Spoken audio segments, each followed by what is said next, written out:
మరీ ముఖ్యమైనది పరీక్షల్లో ఎవరైతే పిల్లలు ఉత్తీర్ణమయ్యారో ఆ విద్యార్థుల్ని వాళ్ళ తండ్రిదండ్రులని నేను అభినందనిస్తున్నాను. కానీ మరి ముఖ్యంగా పరీక్షల్లో ఉత్తీర్ణం కాలేని పిల్లలు ఎవరైతే ఉన్నారో వాళ్ళ కోసం కూడా ప్రత్యేకంగా నా భావాల్ని మీ ముందర వ్యక్తం చేస్తూ ఉన్నాను. ఈ ఏదైతే వాళ్ళకి ఇబ్బంది కలిగిన సమయంలో ఇంటర్మీడియట్ బోర్డ్ ఈ మండలి అధికారులు అందరూ మీ అండగా ఉన్నారు. ఈ ఒక ఫలితం వల్లనే మీ ఫ్యూచర్లో ఏం మీరు చేస్తున్నారు చేస్తారో ఏమిటో అనేది డిసైడ్ అవ్వదు. కాబట్టి దయచేసి ఎట్టి పరిస్థితుల్లో కూడా ఎట్లాంటి క్షణిక ఆవేశంతో కానీ ఏదైనా డిసప్పాయింట్తో కానీ ఎవరు కూడా ఏటువంటి తప్పు చర్యలు తీసుకోకూడదని నేను అనుకుంటా ఉన్నాను. తండ్రి తల్లికి కూడా నేను ప్రత్యేకంగా వారిని కోరుతా ఉన్నాను. ఈ సమయంలో రిజల్ట్లు ఎట్లా వచ్చినా సరే మీ పిల్లలకి సపోర్ట్ చేయండి, మీ పిల్లల్ని సపోర్ట్ చేయండి, వాళ్ళకి అండగా ఉండండి. ఎట్టి పరిస్థితుల్లో కూడా వాళ్ళని కిందపరచుకోవడం కానీ వాళ్ళని అవమానించడం కానీ అట్లాంటి కార్యక్రమాలు ఎవరు కూడా చేయకూడదని నేను కోరుకుంటా ఉన్నాను. మనమే అందరం చూస్తూ ఉన్నాము, our life is much bigger than exam. ఇప్పుడు ఒక రిజల్ట్ వచ్చినా కూడా దీనివల్ల మన భవిష్యత్తు ఎలా ఉంటుంది అని ఒకదాని వల్ల నిర్ధారించలేము. రేపు పోటీ పరీక్షలు కూడా రాబోతూ ఉన్నాయి. అప్పుడు కూడా కొంతమంది అనుకున్న ఫలితాన్ని సాధిస్తారు, ఇంకా కొంతమంది సాధించలేకపోతారు. కానీ అప్పటికీ కూడా ఏమంటేప్పటికీ మన చేతిలో మన మటుకు ప్రయత్నాలు చేయడమే మన దగ్గర ఉన్నటువంటి ఒక ఎబిలిటీ. దాని తర్వాత ఫలితాలు మన చేతిలో ఉండవు. కాబట్టి పిల్లలకి వాళ్ళ తండ్రి తల్లులకి అందరినీ నేను కోరుతా ఉన్నాను, బాగా కష్టపడండి పిల్లలు.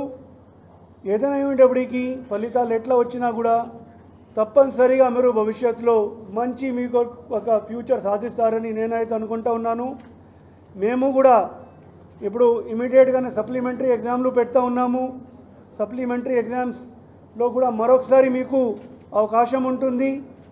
పిల్లలు అయితే ఏ కారణాల వలన అయినా సరే ఉత్తీర్ణం కాలేకపోయారో వాళ్ళు మరొకసారి ఎగ్జామ్లు రాసుకునే అవకాశం ఉంటుంది. ఎగ్జామ్లు చక్కగా రాయండి. సప్లిమెంటరీ మెయిన్స్ ఆ ఎగ్జామ్లో తేడా ఏం లేదండి. మీ ఏదైతే మార్క్షీట్ ఉంటుందో దాంట్లో కూడా ఇది సప్లిమెంటరీలో పాస్ అయ్యారో లేక మెయిన్ ఎగ్జామినేషన్లో పాస్ అయ్యారో అట్లాంటి ఏటువంటి విన్యాసాలు ఉండవు, ఎట్లాంటి తేడా లేదు. కాబట్టి దయచేసి ఇంకా కష్టపడి చక్కగా రేపు జరగబోయే సప్లిమెంటరీ ఎగ్జామినేషన్ ఏదైతే ఉంటుందో అది మేము అనుకున్నాము దట్ 24 మే నుంచి 1 జూన్ వరకు ఈ సప్లిమెంటరీ ఎగ్జామ్లు జరుగుతాయి. దాదాపుగా ఒక నెల పైన ఇంకా టైం ఉంది. కాబట్టి కష్టపడి ఆ ఎగ్జామ్స్ కూడా రాయండి. చివరిగా ఐపీ మార్చ్ 2024 పరీక్షల్లో విజయవంతంగా దాన్ని నిర్వహించుకోవడానికి కృషి పడినటువంటి మా బోర్డు సిబ్బందులందరికీ, అట్లానే ఫీల్డ్లో ఉన్నటువంటి మా జిల్లా స్థాయి అధికారులు, అట్లానే టీచర్లు, లెక్చరర్లు వాళ్ళందరికీ నేను ఈ సందర్భంగా నా కృతజ్ఞతల్ని తెలియజేస్తూ ఉన్నాను. ధన్యవాదాలు.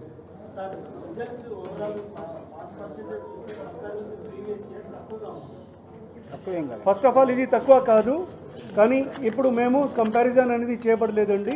అలాగే ఇప్పుడు మోడల్ కోడ్ ఆఫ్ కండక్ట్ కూడా ఉంది. కాబట్టి మనం ఎట్లాంటి ఇంకా ఏ విషయంలో కూడా ఎట్లాంటి కంపారిజన్ చేయకూడదని మిమ్మల్ని కోరుకుంటాము. అన్నీ ఇప్పుడే ఇమీడియట్గా రిజల్ట్లు ఏవైతే ఉన్నాయో అవి ఆన్లైన్లో పెట్టడం జరుగుతాయి. కాలేజ్ వారీగా కాలేజ్ లాగిన్లో రిజల్ట్ ఉంటాయి. ఇండివిజువల్ కూడా మన బిఐఈ వెబ్సైట్కి వెళ్ళి వాళ్ళ రిజల్ట్స్ని తెలుసుకోవచ్చు. సరే అండి, ఇది పాస్వర్డ్ ఉంది అండి, మీకు కూడా అందరికీ అది ఇస్తూ ఉన్నాము. ఏమిటి అంటే ఆన్లైన్లో డౌన్లోడ్ చేయడానికి ఆ డేటా స్ట్రక్చర్ మీకు ఇచ్చాము. ఈ పాస్వర్డ్తో మీరు అందరూ మీ వెబ్సైట్లో పెట్టుకోవచ్చు.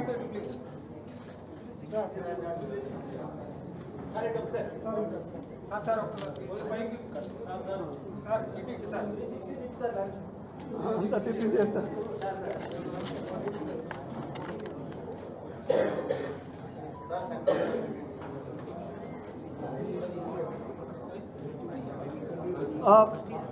అన్ని రకమైనటువంటి వెబ్సైట్స్లో ఇవి రిజల్ట్స్ అవైలబుల్గా ఉంటాయి. అంటే బోర్డు వెబ్సైట్తో పాటు బోర్డులో ఏదైతే మీకు ఇంతకుముందు తెలియజేశాము మంది resultsbi.ap.gov.in ఆ వెబ్సైట్లో లేక గూగుల్లో కూడా మీరు సెర్చ్ చేస్తే ఆ వెబ్సైట్ వచ్చేస్తుంది. అక్కడ రిజల్ట్స్ ఇంకా ఒక 15 మినిట్స్లో అవైలబుల్గా ఉంటాయండి. ఒకేసారి దాదాపుగా 10 లక్షల మంది